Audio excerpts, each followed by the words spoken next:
पता है माँ का तपश्चर्या किस तरह था। पहले तो माँ तपती गर्मी में अपने इर्द गिर्द पूरा अग्नि तैयार करती और उस अग्नि के बीच में बैठकर तपश्चर्या करती। नमस्कार मित्रों, स्वागत है आपका भारत भूमि में। मित्रों, नवरात्रि का दूसरा दिवस आज माँ ब्रह्मचारिणी स्वरूप में विराजमान है। प्रथम दिवस शैलपुत्री के रूप में माँ ने जन्म लिया। दूसरा दिवस नवरात्रि का ब्रह्मचारिणी क्यों? माँ जब युवा अवस्था में आती हैं तब ऋषि मार्कंडेय जी, नारद जी, ऐसे बहुत सारे दिव्य आत्माएं आकर माँ को कहती हैं कि आप महादेव को प्राप्त करने के लिए ही जन्म आपका हुआ है। पहले तो माँ तपती गर्मी में अपने इर्द गिर्द पूरा अग्नि तैयार करती और उस अग्नि के बीच में बैठकर तपश्चर्या करती।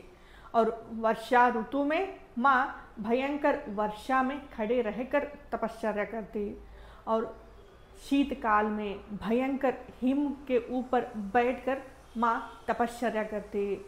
इस तरह था माँ का तपश्चर्या। पहले तो माँ ने फल और जल पर रहकर तपस्या का पालन किया, फल का त्याग कर दिया, पत्ते खाना शुरू कर दिए। पत्ते को संस्कृत में पर्णा कहते हैं। पर्णा यानी अपर्णा ने पर्णा खाना शुरू कर दिया। हजारों वर्ष पत्ते खाए, जल ग्रहण करके तपस्या की। अब माँ ने पत्ते को त्याग दिया, इसी कारण माँ का नाम अपर्णा पड़ा।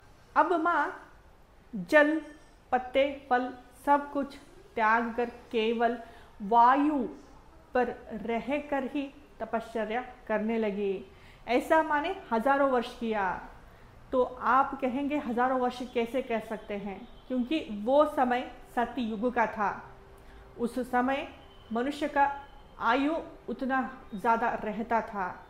तो माँ ने हजारों वर्ष तप किया, तब जाकर उनको महादेव प्राप्त हुए हैं ही हुए हैं। देखा जाए तो माँ आदि शक्ति है, परंतु उनको भी कष्ट भोगना पड़ा।